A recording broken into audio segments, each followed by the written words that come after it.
Bonjour à tous et content de vous retrouver pour cette nouvelle vidéo. Chose promise, chose due, ben voilà, nous sommes chez moi, enfin chez nous plutôt, donc avec Aminata.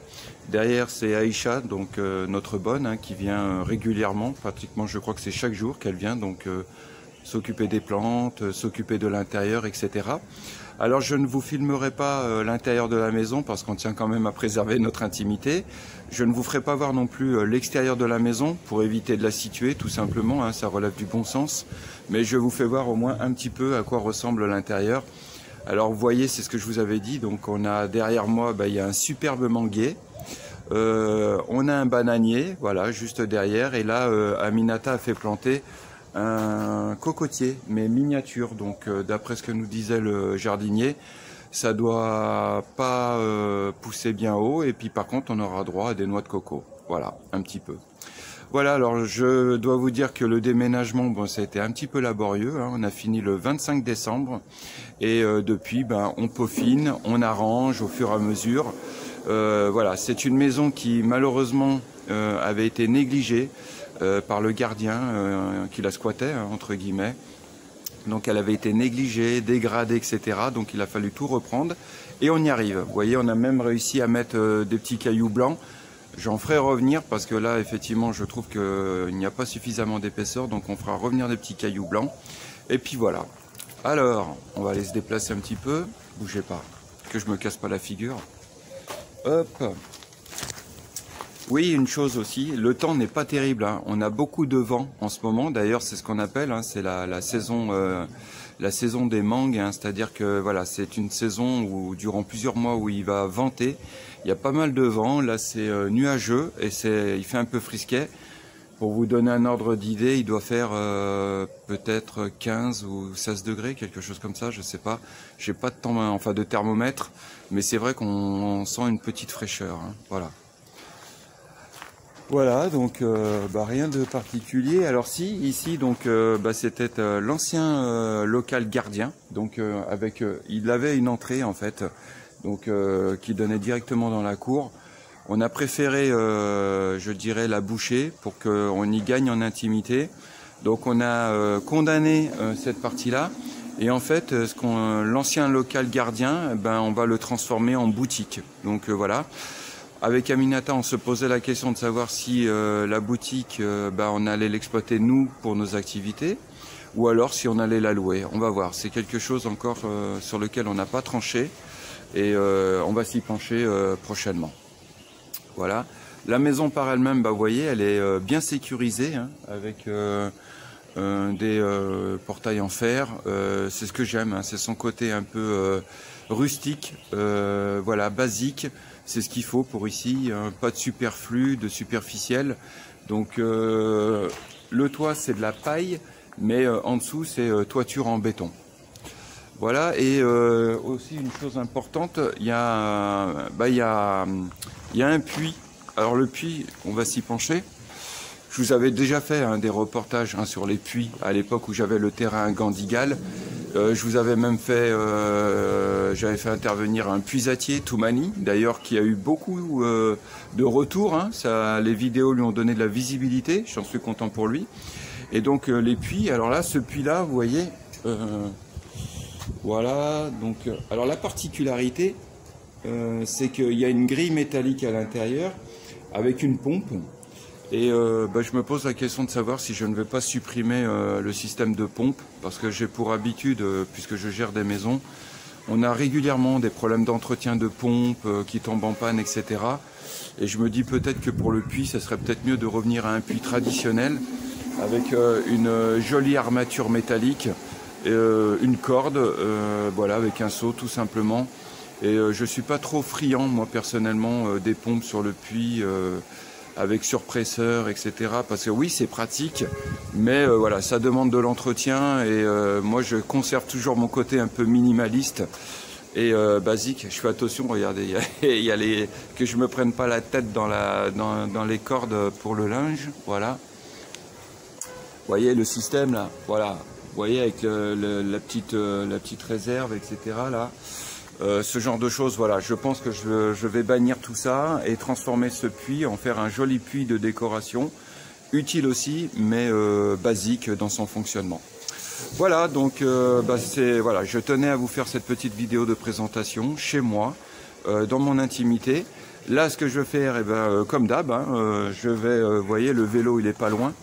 Alors, j'ai pris l'habitude de faire la liaison entre le bureau et la maison en vélo. Et la moto, je la laisse au travail. Comme ça, quand j'ai besoin de me déplacer, j'utilise la moto sur place. Et moi, comme ça m'oblige à faire de l'exercice. Là, ici, on a planté donc un petit citronnier qui a été greffé. Donc, normalement, il devrait nous apporter des citrons.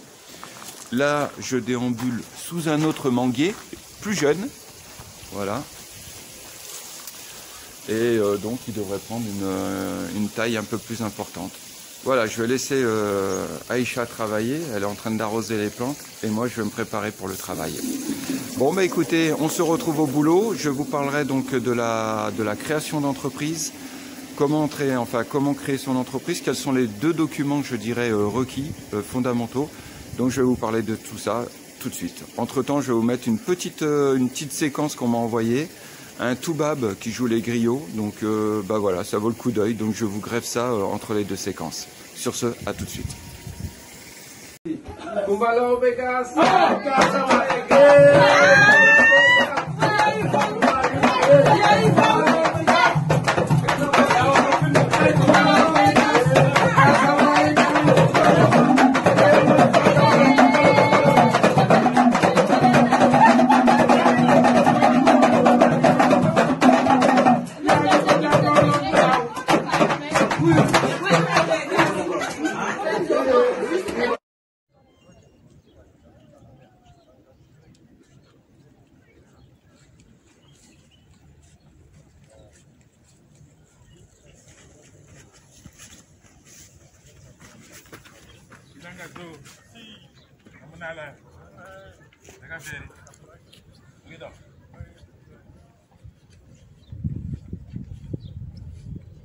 Voilà, donc me voilà arrivé donc sur le bord de plage. Alors entre la maison et mon bureau, j'en ai grosso modo pour un petit quart d'heure.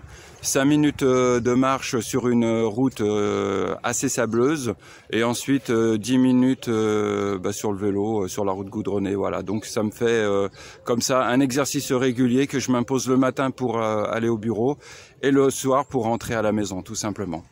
Alors je tenais à vous faire cette vidéo sur la plage parce que je sais, je suis les informations en Europe et franchement quand je vois l'ambiance, j'allais dire l'ambiance de merde, mais il y a un moment il faut savoir utiliser les mots qui collent le plus, enfin le mieux à la réalité.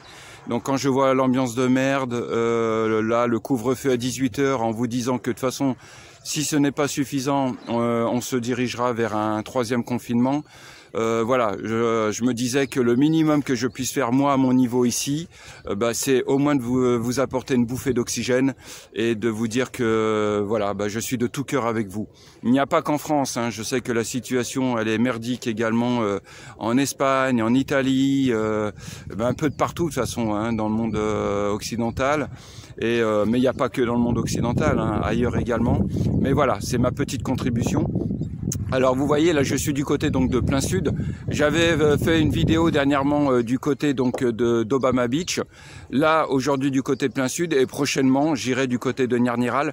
Franchement je suis épaté parce que j'ai connu toutes ces plages dégradées où on ne pouvait pas du tout accéder et je suis épaté par le résultat. Vous voyez, regardez, je vous fais un champ panoramique. Voilà. Et vous voyez derrière encore, voilà. Donc maintenant on peut longer le bord de plage tranquillement, sans être bloqué par des dégradations, etc. Et puis par l'absence de plage, en fait, comme c'était le cas il y a encore 2 ans en arrière, ou même 1 an et demi en arrière. Les travaux ont pris du temps, mais franchement ça en valait la peine. Voilà, donc je rappelle, ce sont les Néerlandais, j'allais dire les Hollandais, mais le vrai terme ce sont les Néerlandais qui ont supervisé les travaux. Ils sont spécialistes pour ça. Eux-mêmes d'ailleurs ont sauvé leur propre pays, les Pays-Bas, ils risquaient en fait de perdre leur pays avec l'élévation du niveau de l'eau. Donc ils ont sauvé eux-mêmes déjà leur pays et ils ont cette reconnaissance à l'échelle internationale. Ensuite, le programme a été financé par la Banque mondiale. Donc c'est la Banque mondiale qui a financé ce projet. Alors j'avais appris comme quoi voilà, que la Banque mondiale payait directement les constructeurs, en fait les Néerlandais. Comme ça, il n'y avait aucun risque de, je dirais, de détournement des fonds ou de corruption. Voilà, comme ça, ça a été clair, net. Et la preuve, c'est que voilà, le résultat a vraiment, enfin le projet a abouti dans sa finalité. Voilà, donc voilà ce que je pouvais vous dire sur les plages. Alors concernant aussi, j'ai eu une information cette semaine, il y a un peu de vent, j'espère que ça ne se ressentira pas sur le son, mais voilà, je tenais vraiment à la faire sur le bord de plage. Alors une information qu'on m'a donnée cette semaine, qui m'a un peu estomaqué, concernant la Covid, la Covid-19 ici au Sénégal. Vous savez que nous avons un couvre-feu qui nous démarre de 21 h jusqu'à 6 h du matin, restriction d'attroupement sur les plages, on m'a même parlé d'interdiction de baignade en groupe. Je ne sais pas, ça c'est à vérifier. Je ne suis pas en mesure de pouvoir vous confirmer cette information. Les bars, les discothèques, tout ça bien entendu c'est fermé la nuit. J'ai une pensée pour tous ces gens-là qui essayent de travailler au Sénégal. Je rappelle qu'il n'y a pas de, comment dire, de filet de protection, donc il n'y a pas de chômage partiel. Voilà, donc ces gens-là, j'espère qu'ils arriveront à avoir les reins suffisamment solides pour pouvoir tenir. Parce que là, je pense que les activités ne reprendront pas avant octobre, novembre de l'année prochaine, comme je l'avais déjà dit dans des vidéos précédentes.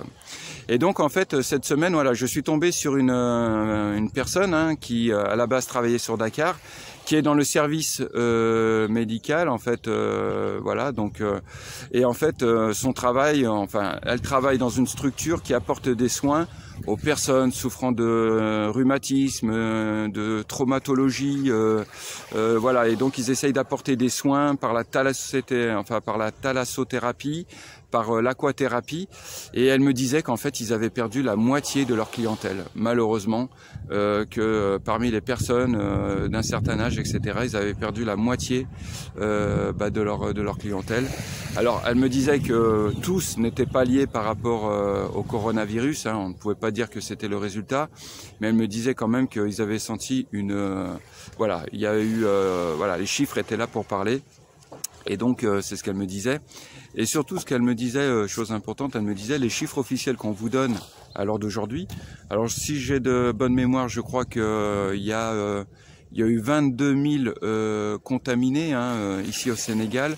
Et nous sommes de l'ordre de 500 morts. Et elle me disait, en fait, les chiffres qu'on nous donne, il faut les multiplier par 10, voire par 15, pour avoir un chiffre réel de la situation. Voilà, écoutez, je vous retransmets l'information qu'elle m'a donnée. J'ai toujours su que les chiffres ne correspondaient pas à la réalité. Je l'ai déjà dit aussi également. Mais je n'avais pas ce ratio de multiplier par 10 ou par 15. Voilà, donc je vous le donne en vrac. Après, vous en faites ce que bon vous semble. Voilà. Voilà ce que je pouvais vous dire. Alors dans cette vidéo, pour pas faire trop long, donc je voulais vous parler donc de la création d'entreprise, parce que souvent on m'en parle, on me dit Franz, pour s'installer au Sénégal, comment ça se passe pour la création d'entreprise ou pour monter un petit commerce? En fait, c'est relativement simple, c'est même très simple. En fait, ce que vous devez commencer par faire, c'est donc obtenir un registre du commerce, être inscrit sur le registre du commerce. Alors ça, je vous mettrai les liens en bas pour vous rappeler un petit peu quels sont tous les documents qui sont requis pour vous inscrire au registre du commerce et obtenir donc ce fameux RC. Alors ça se présente comment? Comme toujours, je vous amène les documents pour vous faire voir et que je me trompe pas.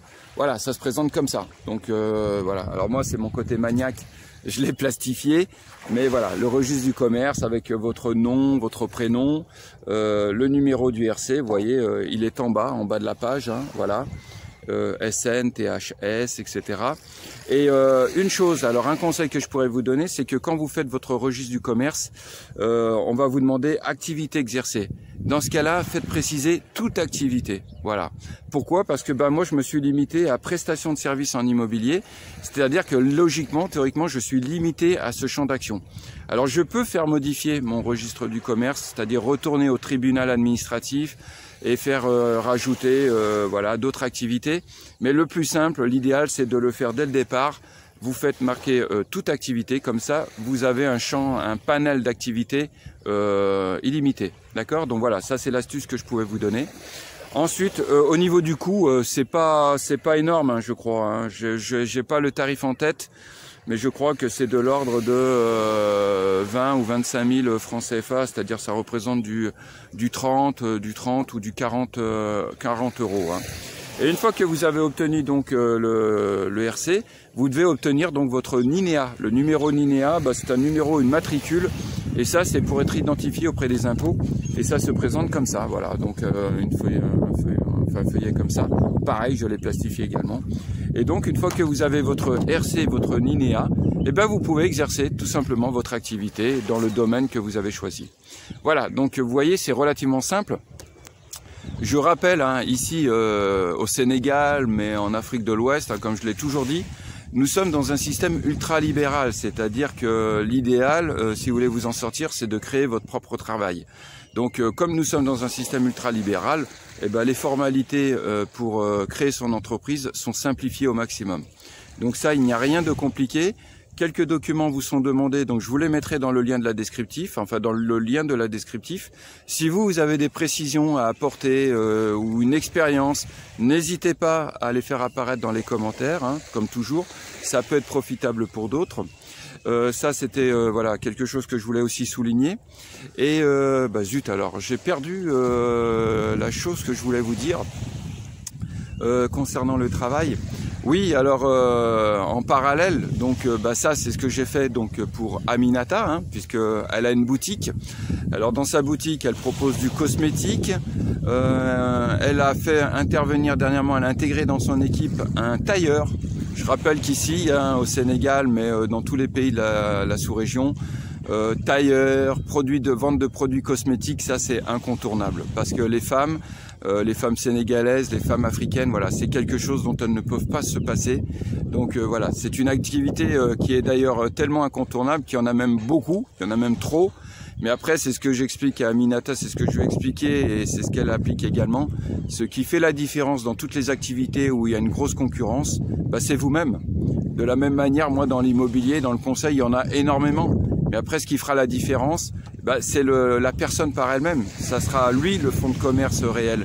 C'est lui qui apportera la valeur ajoutée en fait. Donc ça, c'est ce que j'expliquais à Aminata. À elle de se démarquer dans ses activités et à partir de là, de pouvoir travailler. Voilà, tout simplement. Dernière chose, non, je crois que j'ai rien d'autre à dire à ce niveau-là. Si j'ai des précisions à vous apporter, je vous les mettrai dans le descriptif. Voilà ce que je pouvais vous dire. Donc vous voyez, rien de bien compliqué. Un RC et un INEA et à partir de là, vous pouvez travailler. Oui, aussi, vous voyez, les choses me reviennent dans la tête au fur et à mesure. Concernant les impôts, alors je ne vais pas vous détailler un peu tous les régimes d'imposition. Simplement, je voudrais vous parler d'un impôt dont moi je bénéficie aussi, entre autres. C'est la CGU. C'est la cotisation ou la contribution globale unique. C'est un impôt en fait qui regroupe une multitude d'impôts et en fait il est simplifié au maximum. Et je trouve qu'il s'adapte très bien pour des activités, je dirais, voilà, individuelles, voilà, pour la prestation de services, etc. Donc la CGU, je vous mettrai le lien aussi de cet impôt. Et en fait, cet impôt, à la base, il a été créé, je crois, lors de la réforme fiscale en 2004, pour essayer d'encourager ou d'inviter les Sénégalais à quitter l'informel. Alors je rappelle, l'informel, hein, c'est le travail au noir ou alors le travail non déclaré. Moi-même, pendant de nombreuses années, j'ai travaillé dans l'informel. Donc je sais ce que c'est, je peux en parler de l'informel. Longtemps j'ai été dans l'informel.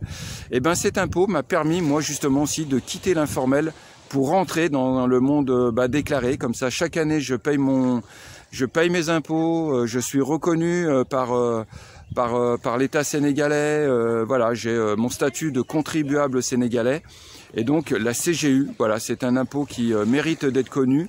Donc voilà, si vous voulez faire une activité seule, individuelle, je vous dirais que peut-être cet impôt-là peut vous correspondre. Voilà. Dernière chose aussi, avant de finir cette vidéo, hors sujet, totalement hors sujet, ce qui a fait le buzz ici au Sénégal ces 15 derniers jours, c'est malheureusement la disparition de cette étudiante sénégalaise en France.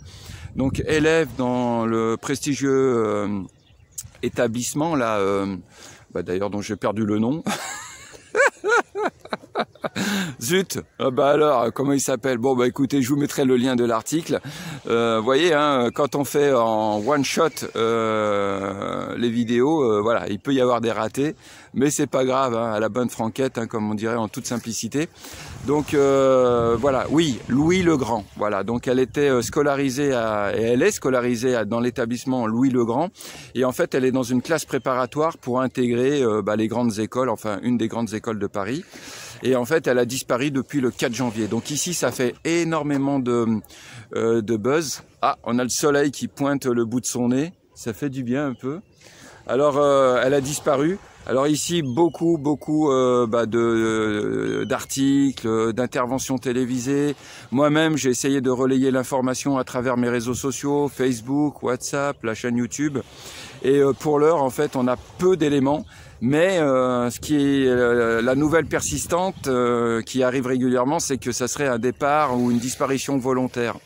Alors ici, ça choque les gens parce qu'ils ne comprennent pas. Pour l'instant, ils attendent d'avoir la confirmation, mais c'est vrai que si c'est le cas, malheureusement ici, elle va être critiquée, voire même insultée, etc. Les parents, malheureusement, seront gênés par le comportement de leur fille, parce que c'est comme ça ici, c'est comme ça, c'est culturel. Moi, ce que je voudrais simplement dire en tant que Français, je rappelle qu'une disparition volontaire, c'est un droit. Vous avez le droit de disparaître volontairement, à partir du moment où vous n'êtes pas recherché pour un délit ou pour un crime, mais vous avez le droit de le faire. Moi-même, quand j'ai quitté la France en 1992, donc j'avais 20 ans à l'époque, je voulais fuir le système, puisque déjà à l'époque, j'avais vraiment l'impression d'être pressé comme un citron par le système. Je voulais le fuir. D'ailleurs, je vous le dis, on ne peut pas fuir le système. Allez aux quatre coins du monde. Malheureusement, si vous fuyez le système vous retrouvera. Et vous aurez toujours besoin d'argent, d'acheter, vous pouvez pas fuir le système. On peut pas vivre d'amour et d'eau fraîche sur notre planète, c'est pas possible à l'heure d'aujourd'hui. Donc ça, j'ai eu la confirmation de cette information en 1992 et donc je suis parti et à l'époque, je rappelle, il n'y avait ni internet ni portable et ma mère à l'époque avait fait avait été voir les gendarmes pour faire une demande pour essayer de me trouver ou de me retrouver dans l'intérêt des familles. Voilà, je crois que c'est ça la formule, dans l'intérêt des familles. Et effectivement, là où j'étais, moi dans le Pacifique, sur une toute petite île à Wallis et Futuna, les gendarmes s'étaient activés et ils avaient essayé de se renseigner à droite à gauche pour savoir ce que je faisais ou ce que je devenais. Et la seule information qu'ils avaient pu donner, c'est pour vous dire, il y a plus de 22 000 km entre Wallis et Futuna et la France, la métropole. Et ils avaient fait remonter l'information à ma mère en disant, écoutez, votre fils, il est vivant, il va bien, mais voilà tout ce qu'on peut vous donner comme information. Et c'est là qu'ils avaient rappelé à ma mère que disparaître, c'est un droit et que vous pouvez le faire. Alors moi, je blâme pas cette jeune fille si vraiment elle a disparu volontairement. Je rappelle qu'elle avait une pression sur les épaules. Elle avait été élue meilleure élève 2018, meilleure élève 2019 du Sénégal. Qu'elle avait, je dirais en quelque sorte, un devoir de réussite. Elle avait écrit aussi un livre, il faut le dire, un ou deux livres d'ailleurs. Je trouve que ça fait beaucoup pour une jeune fille de 20 ans. Ça fait beaucoup de poids sur les épaules et je peux comprendre qu'au bout d'un moment, elle puisse péter une durite ou avoir besoin de souffler, de prendre du recul. Donc ce que je demanderais aux gens, c'est de l'indulgence. Rappelez-vous qu'elle n'a que 20 ans et que peut-être que la pression qu'elle avait sur les épaules était peut-être trop importante pour elle. Voilà. Écoutez, je vais finir là-dessus. Je vais m'arrêter là. Je vous souhaite une bonne continuation à chacun d'entre vous. Et pour finir, pour vous donner le moral, je vous inclurai une petite vidéo comique de notre premier ministre en France, Castex. Une petite parodie et au moins pour garder le sourire. À chacun d'entre vous, je vous souhaite une bonne continuation. Ça y est, le soleil est là, ça fait du bien, ça réchauffe. Donc prenez soin de vous et prochaine vidéo dans une quinzaine de jours. Et voilà, et je finis par ce chant panoramique. Et encore un grand merci voilà, aux Néerlandais et voilà, à la Banque mondiale d'avoir redonné ces plages à Sali. Et surtout en espérant que prochaine saison, voilà, qu'il y ait des vacanciers, des touristes venant des 4 coins du monde qui puissent profiter de ça. Sur ce, à très bientôt. Merci. Devant l'urgence de la situation, à compter de ce soir minuit, sont autorisés à rouvrir les salles de sport et les cinémas, mais également les bars, les boîtes de nuit, les clubs échangistes et même les maisons closes. De toute façon, ce virus va tous nous buter, hein, alors autant en profiter une dernière fois, bordel. Sans mauvais jeu de mots. L'État prend bien sûr en charge toutes vos dépenses. Bouteilles de champagne, carré VIP, lap dance et plus si affinité. Allez-y, faites-vous plaisir une dernière fois. On ouvre toutes les frontières. Kiffez avec votre gonzesse aux Maldives ou avec vos potes en Thaïlande. On paye tout. Nous légalisons aussi toutes les drogues. Cannabis, crack, ecstasy, roulez jeunesse. D'ailleurs, ce soir, MC Macron vous invite à une bamboche géante à l'Elysée avec Beyoncé topless et David Guetta en duo avec Morissette. Venez nombreux fêter la fin du monde.